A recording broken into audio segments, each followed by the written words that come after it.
ചേച്ചി അഖിലേട്ടൻ എന്ന ഹസ്ബൻഡ് എങ്ങനെയാ ശരിക്കും? ഈ കാണുന്ന പോലൊക്കെ തന്നെ. 6 അടി നീളത്തിൽ എന്നാലും പറ കറക്റ്റ് ആയിട്ട് അഖിലേട്ടൻ എന്ന ഭർത്താവ് എങ്ങനെയാ ശരിക്കും? ഞാൻ നേരത്തെ പറഞ്ഞിട്ടുണ്ട്. ഏതർത്ഥത്തിലാ ഉദ്ദേശിച്ചത്? എല്ലാ അർത്ഥത്തിലും. എല്ലാ അർത്ഥത്തിലും പറയടി, പെർഫെക്റ്റ് ആണെന്ന് പറയടി, അല്ലെങ്കിൽ എനിക്ക് നാണക്കേടാണ്.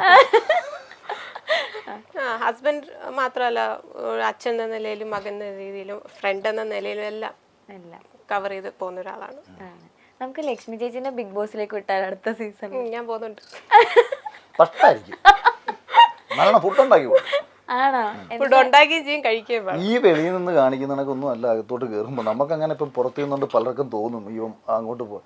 ഇപ്പം ഞാൻ പറയണ്ടേ, കുറേ ആൾക്കാർ പറയുന്ന കേട്ടു ബിഗ് ബോസിൽ. ഇപ്പം ഞാനത് പറഞ്ഞിട്ടുണ്ട്. എന്നെ സംബന്ധിച്ച് എനിക്ക് ഫൈറ്റേഴ്സ് എന്ന രീതിയിൽ അവരാരും മോശം എന്നതല്ല എൻ്റെ ഫോക്കസ്. എനിക്ക് എപ്പോഴും ഇഷ്ടം എന്നെ തോപ്പിക്കുന്ന ആൾക്കാരെയാണ്.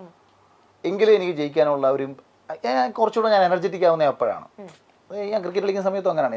ഞാൻ പന്ത് എറിയുമ്പോൾ വിക്കറ്റ് ആവുന്ന ഒരു ബാറ്റ്സ്മാനെക്കാട്ടി ഇഷ്ടം എന്നെ 6 അടിക്കുന്ന ഒരു ബാറ്റ്സ്മാനെതിരെ പന്ത് എറിയാനാണ് ഇഷ്ടം. അയാൾക്കെതിരെ പന്ത് എറിയുമ്പോഴേ ഞാനൊരു ബെറ്റർ ബോളർ ആവത്തുള്ളൂ എന്ന് ഞാൻ ചിന്തിക്കുന്നുണ്ട്. അതിൻ്റെ അർത്ഥം നേരത്തെ ഔട്ടായ ബാറ്റ്സ്മാൻ മോശം എന്നുള്ളതല്ല. അത് കണക്കാണ് ഹൗസിലും. ഈ ഹൗസിൽ വന്ന എല്ലാവരും ഗംഭീര പ്ലേയേഴ്സ് തന്നെയാണ്. പക്ഷേ അവരൊക്കെ എന്തുകൊണ്ട് അതിനകത്ത് പരാജയപ്പെട്ടു എന്ന് ചോദിച്ചാൽ, അവർ പുറത്ത് അവർക്ക് കിട്ടിക്കൊണ്ടിരുന്ന ഒരു ഫ്രീഡമോ അല്ലെങ്കിൽ മൈൻഡിൻ്റെ ഒരു വൈബോ ഒന്നും അകത്ത് വന്നാൽ കിട്ടത്തില്ല. അതൊരു 1 വീക്ക്. ഇപ്പോൾ ഹനാൻ എന്ന് പറയുന്ന കുട്ടിയുടെ കാര്യം എടുത്തു നോക്കൂ. ഹനാൻ എത്രത്തോളം എനർജറ്റിക് ആണ് പുറത്ത്, എത്രത്തോളം മനോഹരമായിട്ട് അവൾ സംസാരിക്കുന്നുണ്ട്. 2 ദിവസമായപ്പോൾ തന്നെ ഹനാനെ അവിടുത്തെ സർവൈവ് ചെയ്യാൻ പറ്റിയില്ല. ഒമർ ആരെയും എന്തും അഭിപ്രായം പറയാൻ ഒരു മടിയില്ലാത്തതാണ് ഒമർ. അയാൾക്ക് അങ്ങനെ വലിപ്പ ചെറുപ്പമൊന്നുമില്ല. അയാൾ സത്യസന്ധമായിട്ട് അഭിപ്രായം സംസാരിക്കും.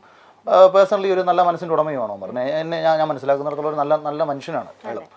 അപ്പം ഒമറിനകത്ത് വന്നപ്പോൾ സർവൈവ് ചെയ്യാൻ പറ്റുന്നില്ല. അപ്പം നമുക്കിപ്പോൾ ഇവരുടെ അടുത്ത് വളരെ നിസ്സാരമായിട്ട് ഇപ്പം ലക്ഷ്മിക്ക് പോകാൻ പറ്റുമെന്ന് വെച്ചാൽ പോകാന്നൊക്കെ പെട്ടെന്ന് പറഞ്ഞേക്കാം. പക്ഷേ അല്ല, പല ആൾക്കാർ എൻ്റെ അടുത്ത് തമിച്ച് ചോദിക്കുമ്പോൾ ഞാൻ പറയുന്നുണ്ട്. പക്ഷേ അതിനകത്ത് പോയിട്ട് സർവൈവ് ചെയ്യുക എന്ന് പറയുന്നിടത്താണ് സക്സസ്. അവിടാണ് വിജയം. അത് ചിലപ്പം പുറത്ത് ഞാൻ റിനോഷിൻ്റെ പാട്ട്, ഈ മല്ലു എന്നൊക്കെ പറയുന്ന പാട്ട് ആക്ച്വലി ഞാൻ പുറത്തിറങ്ങിയിട്ട് കേട്ടോ എന്ത് ഗംഭീരമായിട്ടാണോ ചെയ്തിരിക്കുന്നത് അറിയോ. ഞാൻ ഫസ്റ്റ് ടൈം കേൾക്കുന്നത്. എനിക്കവനെ സത്യത്തിൽ ഞാൻ അടുത്ത സമയത്ത് ആരോട് സംസാരിച്ചപ്പോൾ ഞാൻ പറഞ്ഞു, റിനോഷ് പലപ്പോഴും പൊട്ടിത്തെറിച്ചിട്ടുണ്ട് ഹൗസിൽ.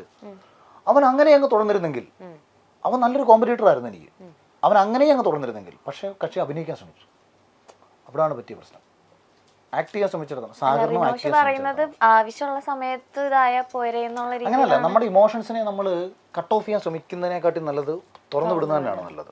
അവിടെ നമ്മളിലൂടെ കണ്ടന്റുകൾ അപ്പോഴാണ് റിയലായിട്ട് സംഭവിക്കുന്നത്. മറ്റേതെന്ന് വെച്ചാൽ പ്ലാനിങ് ആണ്. ഞാൻ പറഞ്ഞത് ഞാൻ റിനോഷിനോട് എനിക്ക് ഭയങ്കര റെസ്പെക്ട് തോന്നിയിട്ടുണ്ട്. അയാൾ എത്രത്തോളം ബ്രില്യൻ്റ് ആയിട്ടുള്ള ഒരു ഡയറക്ടർ ആവാനും ആക്ടർ ആവാനും അല്ലെങ്കിൽ റാപ്പർ ആവാനും ഒക്കെ ശേഷിയുള്ള ഒരാളാണ്. പക്ഷേ എനിക്ക് ഭയങ്കര ഇഷ്ടപ്പെട്ടു എൻ്റെ റാപ്പ്. ഞാൻ അത് ഫസ്റ്റ് ടൈമാണ് കാണുന്നത്. എനിക്ക് ഭയങ്കര ഇഷ്ടം തോന്നിയൊരു കാര്യമാണ് അത്. ഓക്കെ. ഇപ്പം നിങ്ങളുടെ ലവ് സ്റ്റോറീസ് ഒക്കെ മൊത്തം എല്ലായിടത്തും പറഞ്ഞ് കേട്ട് എനിക്കും അറിയാം മൊത്തത്തിൽ. പക്ഷെ എന്നാലും പറഞ്ഞില്ല, ഏതോ ഒരു സ്പീച്ച് അമ്മ കേട്ട സമയത്താണ് അമ്മയ്ക്ക് അവർ ഇഷ്ടം തോന്നിയെന്ന്. അന്ന് എന്ത് സ്പീച്ചായിരുന്നു ചേട്ടാ പറഞ്ഞത്? എന്തെങ്കിലും കള്ളത്തരം പറഞ്ഞായിരിക്കും. അല്ല, അത്രയ്ക്ക് അങ്ങടെ ചേച്ചിയുടെ അമ്മ അങ്ങോട്ട് ഇംപ്രസ് ആവാൻ ചേട്ടൻ എന്തായിരുന്നു ആ സ്പീച്ചിൽ പറഞ്ഞത്? അല്ലല്ല, സ്പീച്ചല്ല, ഒരു പ്രസംഗം. എന്താ പറയാ, സ്പീച്ചല്ല. ഞാൻ പാർട്ടിയിൽ അത്യാവശ്യം യൂത്ത് കോൺഗ്രസിലൊക്കെ ഉള്ള സമയത്ത് ഭയങ്കര ആക്റ്റീവായിട്ട് നിൽക്കുന്ന സമയത്ത് അതൊന്നും അല്ല. ഇവർക്കിടെ വീടിൻ്റെ പണി മുടങ്ങി കിടക്കുമായിരുന്നു. ഒരു കോൺട്രാക്ടർ വരെ പറ്റിച്ചൊരു 2.5 വർഷമായിട്ട് ഈ പണി മുടങ്ങി കിടക്കുമായിരുന്നു. ഇവർ പല ആൾക്കാരെയും പോയി കാണുന്നുണ്ട് ഇത് റെഡിയാക്കി എടുക്കാൻ വേണ്ടിയിട്ട്. അപ്പോൾ അത്യാവശ്യം അടിയും വഴക്കും ഗുണ്ടായുസൊക്കെ ആയിട്ട് നടക്കുന്ന ഒരുത്തനെ വേണമല്ലോ. അങ്ങനെ നമ്മളെ പൊക്കിയതാവുന്നു. അങ്ങനെ വന്നിട്ട് തന്ത്രപരമായിട്ട് സംസാരിച്ച് ഇത് എന്തോ ഈ മ്യൂജിക്കാർ ചെമ്പൂൻ്റെ കണക്ക് സംഭവം അങ്ങ് നടന്നപ്പോൾ പിന്നെ ഞാൻ ഈ ഓപ്പണായിട്ടൊന്ന് സംസാരിക്കുന്നുണ്ട്. ഇവരുടെ അമ്മ അവരോടത്തിൽ മാടമ്പിയാണ്, എന്തോ വലിയ ഗെയിമിയാണെന്ന വിചാരം. ലോകത്തുള്ള പല ആൾക്കാരെയും അടിച്ച് അയ്യോ വക്കീലുവാ. അപ്പൊ ഇവരെ നിലയ്ക്ക് നിർത്താൻ വേണ്ടിയിട്ട് ദൈവം എന്നെ സൃഷ്ടിച്ചെന്നാ പിന്നീട് എനിക്ക് തോന്നി. ഒരു മനുഷ്യൻ പറഞ്ഞ ഒരു കേൾക്കത്തില്ല. എന്നാലും അമ്മ ഇങ്ങനെ ഒരാളെ സജസ്റ്റ് ചെയ്യുമ്പോഴേക്കും ചേച്ചി ഇങ്ങനെ ഇവരുടെ അമ്മയ്ക്ക് അയ്യോ അന്നേരം ഞങ്ങൾ ഭയങ്കര ഫ്രണ്ട്സ് ആയിരുന്നു. ഞാനും ഇവളുടെ അമ്മയെ ഭയങ്കര ഇവർക്ക് എൻ്റെ അടുത്ത് മകനെ ഞാനും ഇവള് തേർഡ് പാർട്ടി മാത്രമാണ്. അപ്പൊ ഞാൻ ഇപ്പൊ ഒരു വീട്ടിൽ വരുന്ന സമയത്തൊക്കെ എന്ന് വെച്ചാല്, കാരണം ഒരു പക്ഷേ ഇവർക്ക് ആ കുട്ടികളോട് ഭയങ്കര സ്നേഹമാണ് ഇവളുടെ അമ്മയ്ക്ക്. അപ്പൊ ഞാൻ അവിടെ വരുമ്പം എൻ്റെ കണക്ക് തലകറിച്ച് കിടക്കുന്ന ഒരുത്തനെ അവർക്ക് മോനെ പോലെയൊക്കെ കാണാൻ അവർക്ക് വലിയ ആഗ്രഹം ഉണ്ടായിരുന്നു. അപ്പൊ എനിക്ക് അന്ന് മുടിയൊക്കെ സ്ട്രേറ്റ് 5000 രൂപയൊക്കെ തന്നിട്ടുണ്ട്. അപ്പൊ ഇതൊക്കെ ഫുൾ സപ്പോർട്ട്. എന്റെ എല്ലാ തൊഴിലും അങ്ങ് ഫുൾ സപ്പോർട്ട്. എന്റെ വീട്ടുകാരെക്കാട്ടിയും കൂടുതൽ അല്ലല്ല, ഞാൻ കുറെ പ്രാവശ്യം മുടി സ്ട്രേറ്റ് ചെയ്തിട്ടുണ്ട്. അത് ഇപ്പം ബിഗ് ബോസിൽ വന്നത്. ഇത് കല്യാണത്തിന് മുമ്പ്, കല്യാണത്തിന് 2.5 വർഷത്തിന് മുമ്പുള്ള കാര്യം പറഞ്ഞത്. അതങ്ങനെ പോയി കുറേ നാളെ കഴിഞ്ഞപ്പോഴത്തേക്ക് ഞാൻ അവരുടെ ശത്രുവായി. കാര്യമെല്ലാം കഴിഞ്ഞു കഴിഞ്ഞല്ലോ. അപ്പം അവരുടെ അടുത്ത് ആരാണ്ടൊക്കെ പോയി പറഞ്ഞു കൊടുത്ത് അവനാകിലോ, അവൻ നിങ്ങളുടെ സ്വത്തും കണ്ടിട്ട് നിങ്ങളുടെ മോളെ അടിച്ചുകൊണ്ട് പോയിട്ട് മൊത്തം ഉണ്ടാക്കാൻ നടക്കുന്ന അമ്മാക. കാരണം ഞാൻ ഈ രാഷ്ട്രീയത്തിൽ നടക്കുമ്പോഴത്തേക്ക് ഇനി അത്യാവശ്യം ഇവരെ സംബന്ധിച്ച് ഒറ്റ മോളാണ്, ഇവർക്ക് അത്യാവശ്യം വസ്തുവും കാര്യങ്ങളൊക്കെ ഉള്ള ഒരു വീട്ടുകാരാണ്. അപ്പോൾ ഇനി അതെങ്ങാനും ഇവന് കിട്ടിക്കഴിഞ്ഞാൽ ഇവൻ രാഷ്ട്രീയത്തിൽ അങ്ങ് ഫുള്ളായിട്ട് തുറന്നാൽ നമുക്ക് പ്രശ്നമാകുമല്ലോ എന്ന് കണ്ട നമ്മുടെ കുറേ നല്ല സ്നേഹമുള്ള പാർട്ടിക്കാർ ഇവരമ്മയൊക്കെ കണ്ടപ്പോഴത്തേക്ക് ഇങ്ങനെ പോയി കുത്തിത്തിരിപ്പുണ്ടാക്കി കൊടുത്തു. അപ്പോൾ ഇവർ പെട്ടെന്ന് വിചാരിച്ചു അത് ശരി, ഇവൻ എൻ്റെ സ്വത്ത് കണ്ടിട്ടാണ് നമ്മൾ എൻ്റെ അടുത്ത് പിന്നെ ഈ സ്വത്തും പറഞ്ഞ് സംസാരം തുടങ്ങി. ഇനി എനിക്ക് എൻ്റെ ചെബുത്തേടല്ല, എനിക്ക് വിട്ടുവിട്ടുള്ള കാര്യമില്ല, ഈ പൈസയുടെ കാര്യം എന്നെ അളക്കാൻ നിൽക്കുന്നത്. ഞാൻ എൻ്റെ വീട്ടിൽ നിന്ന് 1 സെൻറ്റ് ഭൂമി വേണ്ടെന്ന് എൻ്റെ അച്ഛനും അമ്മയോടും പറഞ്ഞ ഞാൻ പിന്നെ പോയിട്ട് വല്ലവരെ ഇവരെ സ്വത്തെടുക്കാൻ നടക്കുക. കരിമണിമാലയിട്ട് കെട്ടിക്കാൻ പറഞ്ഞതാ, കേട്ടില്ല. സ്വർണ്ണം വാടകയ്ക്ക് എടുത്തേ കിട്ടത്തുള്ളൂ. ഞാൻ പറഞ്ഞു ഞാൻ ഭാവിയിൽ രക്ഷപ്പെടും, എനിക്ക് പ്രതികരിക്കാൻ മൊത്തോ ഇരുത്തിക്കൊണ്ടാ പറയുന്നത്. ചോദിച്ചു നോക്ക്, കല്യാണത്തിന് ഞാൻ അന്ന് പറഞ്ഞു ഞാൻ ഒരു നമ്മൾ പറയുമ്പോൾ എല്ലാം പുച്ഛമാണല്ലോ നമ്മളെ നോക്കിക്കൊണ്ട്. എൻ്റെ മനസ്സിലൊരു ധാരണയുണ്ടല്ലോ, ഞാനൊരു 2020-2021 ആകുമ്പോഴത്തേക്ക് ചിലപ്പോൾ കേരളത്തിൽ 4 പേരെങ്കിലും അല്ലെങ്കിൽ നമ്മുടെ അഭിപ്രായം 10 പേര് കേൾക്കുന്ന ലെവലിലേക്ക് നമ്മൾ എത്തും. അപ്പം ഞാൻ ഇവിടെ ഒരു വേദിയിൽ നിന്ന് പ്രസംഗിക്കുക, സ്ത്രീധനം ഒന്നും ഒരു കാരണവശാലും കൊടുക്കരുത്, സ്ത്രീ തന്നെയാണ് ധനം എന്നൊക്കെ പറയുമ്പോഴത്തേക്ക് എൻ്റെ കല്യാണ ഫോട്ടോ എടുത്ത് വെച്ച് 75 വല്ല തൊണ്ണാൻ മേടിച്ചിട്ട് മറ്റേ വർത്താനം പറയുന്നത് എനിക്കറിയാം. കാരണം ഞാൻ അത്രയും വർഷങ്ങൾ കടന്ന് എന്ത് സംഭവിക്കുന്നു ചിന്തിക്കുന്ന ആളാണ് ഇത്. പക്ഷെ അന്നേരം ഇത് പറയുമ്പോൾ ഞാൻ വെറും ഊച്ചാളിയാന്നേ, ഇത് പറയാനൊന്നുമില്ല. ഞാൻ പറയുന്നുണ്ട്, നിങ്ങൾ കരിമണിമാല ഇട്ട് കയറ്റിവിട്, എൻ്റെ ആഗ്രഹം അതാണ്. ഇത് ഭാവിയിൽ ഇല്ല, എൻ്റെ മോളെ ഞാൻ സ്വർണ്ണം വിട്ടേ കെട്ടിവിടത്തോളൂ. കയ്പല്ല, പൈസ ഉണ്ടോ, പൈസയും ഇല്ല. പിന്നെ വാടകയ്ക്ക് എടുത്ത് ജ്വല്ലറി പോയി ഒരു ദിവസത്തേക്ക് വാടകയ്ക്ക് എടുത്ത് ഇത് എൻ്റെ തലയെ കൊണ്ടുവച്ചു. ഇത് ഞാൻ പറയും, ഞാൻ ലോകത്തോട് വിളിച്ച് ഞാൻ പറയും. നീ ഇവിടെ ഇരിക്കും, നീ വിശ്വസിച്ച് താണ്ട് ഇരുത്തിക്കൊണ്ടാ പറയുന്നത്. നീ അവളുടെ അമ്മ എടുക്കണോ, ഇരുത്തിക്കൊണ്ട് ഞാൻ പറയാം. എനിക്കൊരു കള്ളത്തരം പറയേണ്ട കാര്യമില്ല, സത്യമേ ഞാൻ പറയൂ. പറയടി അങ്ങോട്ടെ, ഞാനൊരു മെയിൽ ഷോപ്പിനിസ്റ്റാ. എന്നാലും എന്താ നല്ല തങ്കക്കുടം പോലത്തെ ഒരു ഭാര്യനെ കിട്ടിയില്ലേ? കിട്ടിയില്ലയോ? അത് ഇടയ്ക്കൊന്ന് ഉരച്ചാൻ നോക്കി മാറ്റുണ്ടോന്ന് അറിയാൻ. പിന്നെ അപ്പം ഒരു തവണ ഉരച്ചപ്പോഴത്തേക്ക് പിന്നെ ഞാൻ തങ്കക്കുടമാണെന്ന് അറിയാൻ വേണ്ടി ഇവള് സ്ഥിരം എടുത്ത് എന്നെ ഉരപ്പ് തുടങ്ങി. അയ്യോ നിങ്ങൾ ഇവിടെ തന്നെ തല്ലിയതൊന്നും അറിഞ്ഞിട്ടില്ലല്ലോ. ചേട്ടൻ തല്ലിയത് മാത്രമേ അറിഞ്ഞുള്ളൂ. ഞാൻ തല്ലിയിട്ടൊന്നുമില്ല, ഇടയ്ക്ക് വന്ന് കയറിയതാ. ആവശ്യമില്ലാത്തടത്ത് ഇടയ്ക്ക് വന്ന് കയറിയ ജൂനിയേഴ്സിന്റെ അവസ്ഥയുണ്ടോ. പിന്നെ ഫിസിക്കൽ അസാൾട്ട് വിട്ടുപോയിട്ട് കാര്യമില്ല. വേറെ 2 പേര് സംസാരിക്കുന്നുണ്ട്, ഇടയ്ക്ക് വന്ന് കയറരുത്. ഞാൻ അവരുടെ വീട്ടുകാരോട് സംസാരിച്ചുകൊണ്ടിരിക്കുന്നുണ്ട്, അതിന്റെ ഇടയ്ക്ക് വന്ന് കയറി. അയ്യോ ഞാൻ കരഞ്ഞു. എന്റെ ജീവിത യാഥാർത്ഥ്യങ്ങളെയൊക്കെ കുറിച്ച് ചോദിച്ചാൽ ഞാൻ എല്ലാം വിളിച്ചാൽ പറയും. എനിക്ക്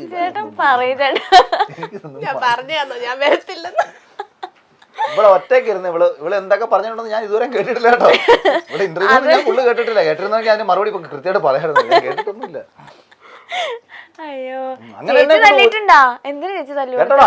പാർവതി അങ്ങനെ ഇവര് ഒരു കാരണവശാലും പിന്നെ അവസാനം കല്യാണം കഴിക്കാൻ പറ്റത്തില്ലെന്നായി. എന്നെ ഞാൻ അത് കയറി പോരുന്നായി. 2 വർഷം നമ്മളവിടെ പഠിത്തം കഴിഞ്ഞിട്ട് കെട്ടിക്കാന്നാ പറഞ്ഞത്. ആരുടെ പഠിത്തം? എന്റെ പഠിത്തം. അത് ഏത് വർഷം കഴിയുമെന്നാ? ഒരക്ഷരം പഠിക്കത്തില്ല. 2 തവണ ഡിഗ്രിക്ക് പോയി. ആനന്ദ് കൊട്ടാരക്കര കോളേജ് 2 വർഷം പഠിച്ചു, പിന്നെ പോയി പ്രൈവറ്റ് ആയിട്ട് 2 വർഷം പഠിച്ചു. 2 വർഷം പഠിച്ചിട്ടുള്ളൂ. അങ്ങനെ 4 വർഷം ഡിഗ്രി ഉണ്ട്, പക്ഷെ ഡിഗ്രി ഇല്ല. ഇവക്ക് പഠിക്കാനൊന്നും വലിയ ആഗ്രഹമൊന്നുമില്ലെന്ന്. ഇവക്ക് ഇങ്ങനെ എന്റെ അടുത്ത് ഫുൾ ടൈം. കല്യാണം കഴിഞ്ഞിട്ട് പഠിക്കായിരുന്നോ? പഠിപ്പിച്ചു കൊടുക്കണ്ടേ? ചേട്ടൻ നന്നായിട്ട് പഠിക്കണ കുട്ടിയായിരുന്നില്ലേ? ഞാനും ഡിഗ്രി എഴുതി എടുത്തിട്ടില്ല. ഞാനതല്ലേ പറഞ്ഞു, എന്റെ മക്കളുടെ കാര്യത്തില് വലിയ വലിയ പ്രിൻസിപ്പൾമാര് വല്ലതും പറഞ്ഞു കഴിഞ്ഞാൽ ഞാൻ മൈൻഡ് ചെയ്തത്. അവര് ഗവൺമെന്റ് സ്കൂളിൽ പഠിക്കട്ടെ, നമുക്ക് എന്താ വേണം. എന്നാലും അതിനൊന്ന് പഠിപ്പിച്ചു കൊടുക്കായിരുന്നില്ലേ? പഠിപ്പിച്ചില്ല, ജോലിക്ക് വിട്ടില്ല. Male chauvinist. എന്നെ അടുക്കളയിൽ ഇരുത്തി മീനച്ചാർ ഉണ്ടാക്കിക്കോ. പിന്നെ അടുക്കള പിന്നെ നടുമുറ്റത്തിരുത്തിയാന്ന് മീനച്ചാർ ഉണ്ടാക്കി. അടുക്കളയിൽ ആ സ്നേഹത്തിന്റെ പുറത്താ മീനച്ചാർ കൊണ്ട് കൊടുത്തത്. ചോദിക്കാൻ അങ്ങോട്ട്. പാവം ചേച്ചി, എന്താ ചേട്ടൻ ഇങ്ങനെയൊക്കെ കാണിക്കുന്നത്? ആ പറ ചേച്ചി. ഇടി പെണ്ണുമ്പോഴാണ് നിധി മേടിക്കുന്നവൻ അല്ലടി മെയിൽ ഷോവിനിസ്റ്റ്. അർത്ഥം മാറ്റി എഴുതിയേക്കോ.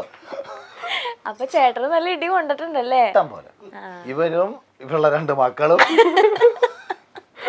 അമ്മയുടെ കിട്ടിയിട്ടുണ്ട്. ഇവരുടെ അയ്യോ പിന്നെ ഞാൻ എന്നെ സംബന്ധിച്ച് ഞാൻ ഈ ദേഷ്യം വരുമ്പോൾ ഉള്ള ബഹളവേ ഉള്ളൂ, അല്ലാതെ അപ്പൊ ഇങ്ങനെ ഇടിയുള്ള എൻ്റെ സ്വഭാവം. ഞാൻ മനസ്സിൽ കൊണ്ട് നടന്ന് കൊടുക്കും. ആ ആണല്ലേ? ഇങ്ങനെ ഇങ്ങനെ ഇവിടെ നിന്ന് ഇറങ്ങുമ്പോ അടുത്തടി കാണും. ഇങ്ങനെ മനസ്സിൽ വെച്ചേക്കും. എന്നിട്ട് പറയും പണ്ട് നിങ്ങൾ അന്ന് എന്നോട് അങ്ങനെ പണ്ടത്തെ ഇപ്പോഴും കേൾക്കാറുണ്ടോ കഥ? അതുകൊണ്ടാണ് ഞാൻ ഇപ്പോൾ ഇങ്ങനെ പെരുമാറുന്നത്. ചില സമയത്തൊക്കെ ഇങ്ങനെ എനിക്കിത് ആണെങ്കിൽ ഈ വീട്ടിനകത്ത് ഇങ്ങനെ എന്തെങ്കിലും പറയുമ്പോഴത്തേക്ക് ഇയാൾ ഇച്ചിരി ഭാഷണപ്പെടുത്തേക്ക് കാണിച്ചിരിക്കും. ഞാൻ ഞാനെന്തോ ചെയ്ത് തലേ ദിവസം എനിക്കൊന്നും ഓർമ്മ കിട്ടുന്നില്ലല്ലോ. അപ്പോഴാ 2 വർഷം മുമ്പ് എന്താണ്ട് ചെയ്തെന്ന്, പഴകഞ്ഞി കൊടുത്തപ്പോൾ അതിനകത്ത് മുളകിൻ്റെ അരിവ് കൂടിപ്പോയെന്നോ അല്ലെങ്കിൽ എൻ്റെ അമ്മ രസം ഉണ്ടാക്കി കൊടുത്തില്ലെന്നോ എന്നൊക്കെ പറഞ്ഞിട്ട്, ഇവള് ഗർഭിണിയായിട്ടിരുന്നപ്പോൾ അമ്മ രസം ഉണ്ടാക്കി കൊടുത്തില്ലെന്നോ. ഇങ്ങനെയൊക്കെയാണ് കുറെ വർഷം കഴിയുമ്പോൾ കുറ്റം പറഞ്ഞിട്ട് വരുന്നത്. സോഷ്യൽ മീഡിയയിലൂടെ വിമർശനങ്ങളിലൂടെയും നിരവധി കുറിപ്പുകളിലൂടെയും രാഷ്ട്രീയ കാര്യങ്ങളിലൂടെയും ഒക്കെ നമുക്ക് നേരത്തെ അറിയാവുന്ന ആളാണ് അഖിൽ മാരാർ. ബിഗ് ബോസിലെത്തിയതോടെ അഖിൽ മാരാരെ പറ്റിയുള്ള കൂടുതൽ കാര്യങ്ങളാണ് നമ്മൾ അറിഞ്ഞത്. അഖിൽ മാരാരുടെ ഭാര്യ രാജലക്ഷ്മി ഒരു നർത്തകിയാണ്. പലപ്പോഴും അഖിൽ മാരാർ ഒരു ഷോവനിസ്റ്റ് ആണ്, ഭാര്യയ്ക്ക് സ്വാതന്ത്ര്യം കൊടുക്കാത്ത ആളാണ് എന്നൊക്കെ പറയാറുണ്ടെങ്കിലും ഇവരുടെ ഇന്റർവ്യൂ കാണുമ്പോൾ നമുക്ക് മനസ്സിലാകും ഇവർ തമ്മിൽ എന്തോരം സ്നേഹമാണുള്ളതെന്ന്. ഇവരുടെ കല്യാണം എങ്ങനെയാണ് നടന്നത് എന്ന് അഖിൽ മാരാർ പറയുന്നുണ്ട്. സ്ത്രീധനത്തിനെതിരെ സംസാരിക്കുന്ന ആളാണ് അഖിൽ മാരാർ. എന്നാൽ രാജലക്ഷ്മിയുടെ അമ്മയ്ക്ക്, അഖിലിന്റെ ഭാര്യയുടെ അമ്മയ്ക്ക് അവളെ നിറ സ്വർണത്തോടെ കല്യാണം കഴിപ്പിക്കണമെന്നായിരുന്നു. അതുകൊണ്ട് തന്നെ അങ്ങനെ സ്വർണം വാടകയ്ക്ക് എടുത്താണ് കെട്ടിച്ചതെന്നാണ് അഖിൽ മാരാർ ഇപ്പോൾ തുറന്നു പറയുന്നത്. അത് മാത്രമല്ല, ആദ്യം ഭാര്യയുടെ അമ്മയുമായി നല്ല സൗഹൃദത്തിലായിരുന്നെങ്കിലും പിന്നീട് താൻ ശത്രുവായി. അവരുടെ സ്വത്തെല്ലാം എടുക്കാൻ വന്ന ആളായിട്ടാണ് തന്നെ കണ്ടത്. മാത്രമല്ല, തന്റെ ഭാര്യ തന്നെ തല്ലിയതിനെ കുറിച്ചും അഖിൽ തുറന്നു പറയുന്നുണ്ട്.